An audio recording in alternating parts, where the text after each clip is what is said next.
Bonjour mes amis, que le Saint-Esprit, l'Esprit du Dieu vivant, vienne sur vous et que la lumière soit pour illuminer la compréhension, pour que tous sachent et conscience, discernement de la grandeur de la révélation que sans le Saint-Esprit, sans la personne du Saint-Esprit, il est très difficile, je dirais impossible, que la personne soit sauvée. Pour cela, le besoin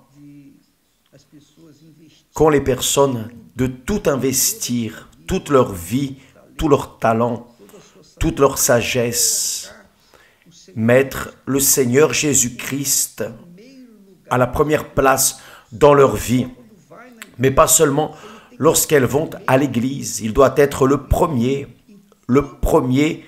24 heures sur 24, tout le temps, il doit être le premier. Lorsque la personne reçoit alors le Saint-Esprit, elle devient le temple, l'habitation du Très-Haut, l'habitation de Dieu. C'est-à-dire que Dieu commence à vivre en elle. Donc, cela est extrêmement glorieux, important. Avez-vous déjà pensé, mes amis, avoir le Saint-Esprit, l'Esprit de Dieu, l'Esprit de la création, l'Esprit qui a dit que la lumière soit, et il y a eu la lumière, qu'il y ait séparation, et il y a eu la terre. Avez-vous déjà imaginé l'avoir en vous? C'est quelque chose d'immensurable, indescriptible, infini, que seuls ceux qui l'ont comprennent de quoi je parle en ce moment. Qui ne l'a pas, suce son doigt, que peut-on faire? Mais c'est la réalité. Pourquoi est-ce que beaucoup ne l'ont pas? Il est naturel. Je comprends quand une personne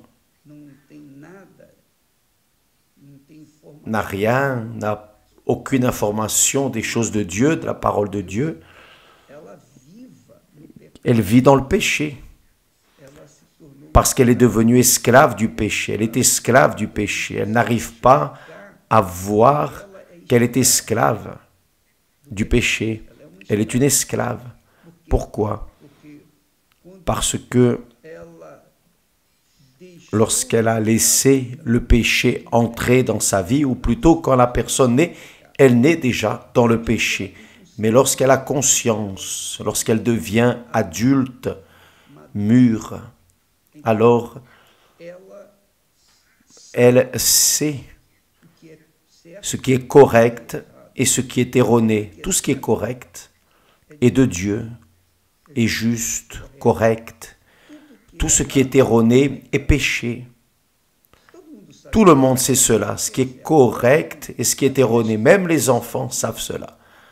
Quand l'enfant fait une bêtise, elle cherche à se cacher ou à cacher cette bêtise parce qu'elle sait déjà qu'elle fait quelque chose d'erroné.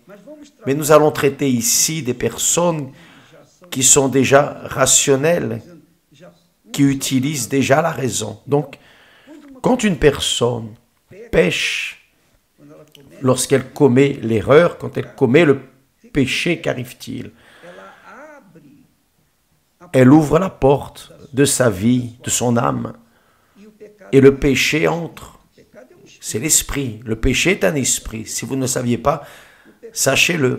Le péché, comme esprit, entre dans sa vie, et voilà. Elle a permis qu'il entre. Donc, il devient maître de la vie de cette personne. Et c'est pour cela que les personnes souffrent. Toute souffrance, toutes les angoisses, les problèmes, les difficultés que les personnes passent dans ce monde se doivent au péché. Le prix du péché, c'est la mort. Parce que Dieu est justice. Comment Dieu va-t-il compactuer avec le péché, avec l'injustice. Donc, beaucoup de personnes qui ont connaissance de la parole de Dieu savent, elles ont la connaissance, j'ai conscience que je suis dans l'erreur. Il y a des personnes qui écrivent: évêque, s'il vous plaît, priez pour moi. Je ne veux pas mentir, mais je suis en train de mentir, je vis dans le mensonge. Je ne veux pas pécher, mais je vis dans le péché. Elle ment consciemment, elle pêche de manière consciente. Donc, si elle sait qu'elle fait quelque chose d'erroné et qu'elle continue, comment cette personne peut-elle vouloir recevoir le Saint-Esprit? Comment? Donc, elle doit lutter contre sa chair, sa volonté et ses désirs. Elle doit lutter contre le mensonge. Elle a la force, elle a les conditions. Elle a le pouvoir de décider ce qui est correct. Mais, si elle veut suivre ce qui est erroné, qui peut aider cette créature? Comment Dieu va-t-il entrer dans une personne qui, dans l'Église, est une sainte, en dehors de l'Église, est un diable, disons? Comment peut-elle recevoir le Saint-Esprit? Donc, Paul, dirigeant son épître aux chrétiens romains, il dit,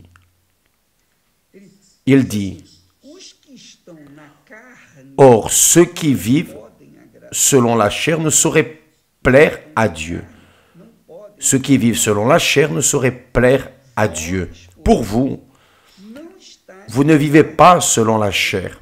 Il parle aux chrétiens qui étaient à Rome, qui affrontaient les lions, qui affrontaient les persécuteurs du christianisme. L'empereur, pour vous, vous ne vivez pas selon la chair, mais selon l'esprit. Si du moins, il met toujours ainsi, si du moins, l'Esprit de Dieu habite en vous. Si du moins l'Esprit de Dieu habite en vous. Paul ne savait pas. J'écris cet épître pour vous, je ne sais pas qui la lit, mais sachez une chose, si vous êtes dans la chair, vous plaisez au diable. Si vous n'êtes pas dans la chair, si vous êtes dans l'esprit, vous plaisez à Dieu. Et il dit,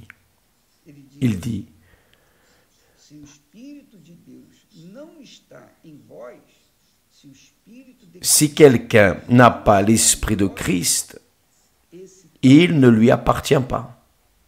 C'est-à-dire, ceci est clair. Pour vous, vous ne vivez pas selon la chair, mais selon l'Esprit. Si du moins l'Esprit de Dieu habite en vous. Si quelqu'un n'a pas l'Esprit de Christ, il ne lui appartient pas. Donc, les églises évangéliques, y compris l'Église universelle, les églises sont remplies de personnes qui divisent leur vie entre servir Dieu et servir le diable. C'est la réalité, c'est-à-dire, quiconque sert le diable ne sert pas Dieu, évidemment, mais dans leur tête, elles servent Dieu. Elles font des œuvres, elles font de la charité, aident les personnes, parlent aux autres personnes de Jésus, mais derrière cela, dans leur intérieur, elles vivent dans le péché, elles vivent une vie d'erreur. Et je ne vais ni même lister, parce que, vous savez, quand vous commettez une erreur, n'est-ce pas, on le sait. Lorsque nous commettons une erreur, un péché, nous savons que nous avons commis le péché. Parce que nous avons conscience. Notre conscience accuse immédiatement. N'est-ce pas? Notre conscience est la balance qui prouve que nous sommes en train de faire la chose erronée ou en train de faire la chose correcte. Cela dépend de ce que nous décidons de faire. Quand la personne a le Saint-Esprit, elle a conscience de ce qui est erroné, de ce qui est péché, de ce qui déplaît à Dieu. Donc, elle évite, elle fuit. Mais quand la personne n'a pas l'Esprit de Dieu, même ainsi, elle n'a pas l'Esprit de Dieu, mais elle a une conscience. Dans cette conscience lui dit, cela est erroné, elle sait que c'est erroné. Elle sait qu'elle fait une chose erronée lorsqu'elle fait la chose erronée. Donc, c'est comme nous avons déjà parlé ici, il y a un certain temps, mais le cas d'une dame qui a cherché l'évêque à l'Église universelle et lui a dit, évêque, je suis déjà depuis plus de 15 ans à l'Église, j'ai déjà fait des campagnes d'Israël, mes propos, je vois les autres recevoir des témoignages merveilleux, mais moi je n'ai rien reçu. Bien sûr, ça s'est un peu amélioré, ma vie économique s'est un peu améliorée, mais ma vie en soi est un désastre. Elle a commencé à se plaindre, à réclamer. Vous savez comment c'est. Ces personnes savent raconter leurs lamentations. Que s'est-il passé? Il a dit, mais madame, l'évêque a dit, je ne sais pas ce qui se passe, madame. Comment puis-je savoir? Tout ce que je sais, c'est que les personnes qui reçoivent le Saint-Esprit, celles qui entrent dans la campagne, elles mettent leur vie dans le feu. Le feu brûle ce qui n'est pas bon, ce qui est mauvais. Elles se lancent corps, âme et esprit. La campagne est sainte. Maintenant, il y a ceux qui ne se lancent pas à 100%, donc le feu ne brûle que peu de choses. Ce qui n'est pas bon demeure. Et là, l'évêque a demandé, il est allé plus profondément. Dites-moi, madame, comment est votre vie? Ah, évêque, ma vie est ainsi, ainsi. Et elle a commencé à raconter. Et qu'est-ce qu'elle dit? Ah, j'ai un amant. Ah, madame, vous avez un amant? Oui. Depuis combien de temps? Ah, longtemps. Ah, madame, comment voulez-vous recevoir le Saint-Esprit? Voulez-vous recevoir Dieu? Voulez-vous que Dieu fasse son habitation dans votre corps, fasse de votre corps son temple, son habitation, et partage votre corps, ce propre corps, avec le péché? Donc votre vie ne va jamais changer, ça ne sert à rien de faire des offrandes, faire des sacrifices, ça ne sert à rien. Le sacrifice que vous devez faire, même si c'est le sacrifice économique, il doit être accompagné du sacrifice spirituel. Parce que si le spirituel n'est pas réellement sacrifié, l'émotionnel, c'est-à-dire dans son cas le péché, alors à quoi bon? À quoi bon? C'est la même chose que les personnes qui sont baptisées dans les eaux. Ah, je me suis baptisé 10 fois, bien sûr. Entre un pécheur sec et sort un pécheur mouillé. Et dans son cas, elle monte sur l'autel pécheresse, adultère, et elle redescend de l'autel adultère. Qu'est-ce qui va changer dans sa vie? Rien. Ce n'est pas possible. Donc, ne soyez pas dans l'illusion, mes amis. Avec Dieu, ce n'est pas plus ou moins. Avec Dieu, il n'y a pas cette chose de « on va négocier ». Non. Oui ou non, ou ça passe, ou ça casse, tout ou rien. C'est la réalité. Ici, Paul dit,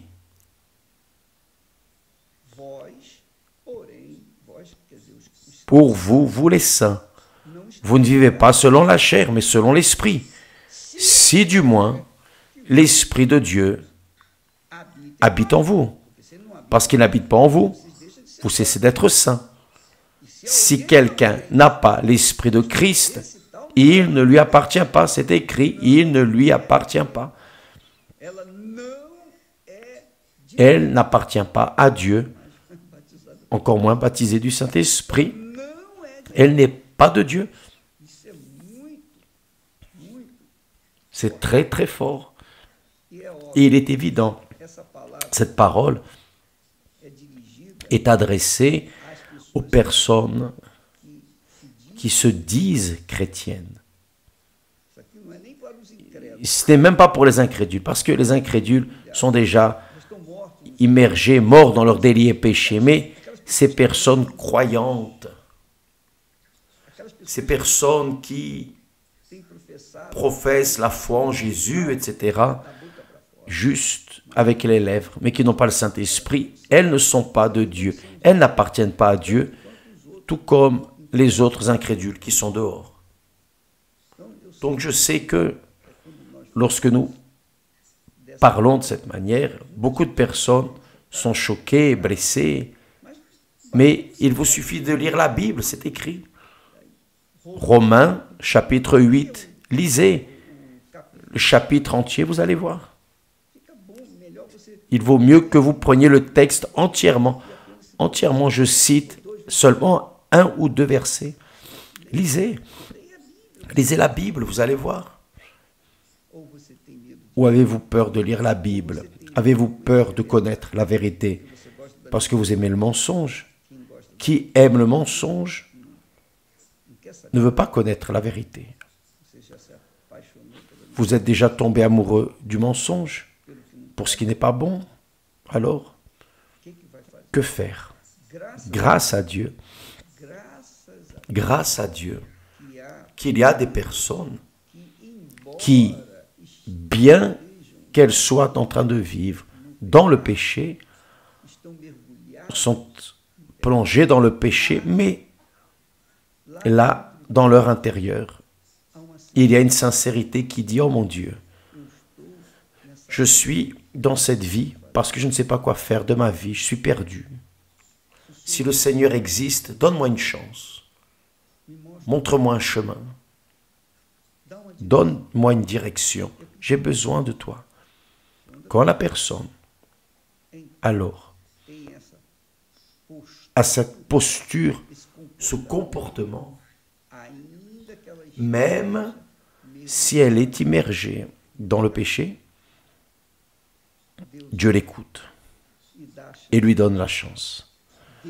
Dieu lui donne une chance de choisir ce qui est correct, sortir de cette vie, laisser ses péchés et vivre une vie correcte. Dieu donne. Et ce genre de personnes sincères, ce sont elles qui reçoivent le Saint-Esprit grâce à Dieu.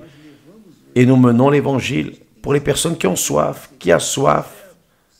Ce sont les sincères. Les sincères ont soif de vérité, ont soif de justice. Les sincères veulent faire ce qui est correct. Les sincères ne veulent pas faire les choses de manière erronée. La personne qui est sincère veut ce qui est correct, ce qui est droit, ce qui est juste. Et à cause de cela, elles ont la chance d'être sauvées. Pourquoi? Parce que Dieu va leur donner l'opportunité, certainement. Maintenant, si la personne vit dans le péché et aime et essaie de compenser ses péchés en allant à l'église, ça ne va rien résoudre, ça ne va pas compenser. Donc vous devez décider ce que vous voulez. Une chose est sûre, si vous êtes de Dieu, le Saint-Esprit habite en vous et vous ne vivez pas dans le péché. Si vous n'êtes pas de Dieu, vous n'avez pas l'Esprit de Dieu, vous ne l'avez pas, vous ne connaissez pas Dieu. Et évidemment, vous n'êtes pas enfant de Dieu, parce que ne sont enfants de Dieu que ceux qui sont nés de Dieu, sont nés du Saint-Esprit et évidemment ont le Saint-Esprit.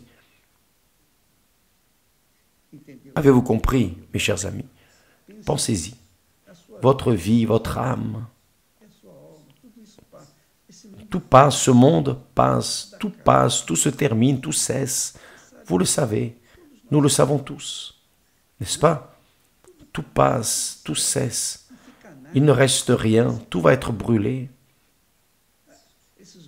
Ces jeunes remplis d'illusions, on comprend, parce qu'ils sont jeunes, ce sont des enfants, ils sont immatures, mais qui a déjà un certain âge, vous qui avez déjà une conscience, vous connaissez déjà un peu de la vie, n'est-ce pas? Vous qui m'écoutez en cet instant, vous connaissez la vie, vous savez, tout passe, tout cesse, tout finit, tout est vanité. Mais qui a l'Esprit de Dieu vit intensément parce que la plénitude du Très-Haut fait son habitation dans son corps. Son corps est le temple du Saint-Esprit. Et là, oui, vous avez la paix, vous vivez dans la justice, vous avez la paix et vous vivez dans la joie. C'est pour cela que Jésus dit que celui qui boit l'eau qui lui donnera, cette eau sera en lui une source de vie éternelle. La vie éternelle pour ceux qui ont le Saint-Esprit. Que Dieu vous bénisse. Et tout à l'heure, quand nous serons directs, d'ailleurs, entrant dans les prisons, dans le système carcéral, à travers la vidéo, et nous allons avoir le privilège de parler directement, de nous asseoir à table avec les prisonniers, parce que beaucoup est là, mais ils y sont enfin. Ils ne connaissaient pas la vérité, et aujourd'hui ils ont soif de la vérité. Donc nous sommes là pour amener l'eau de la vie éternelle. Tout à l'heure à 18h, heure de Brasilia. Que Dieu vous bénisse au nom du Seigneur Jésus-Christ. Amen.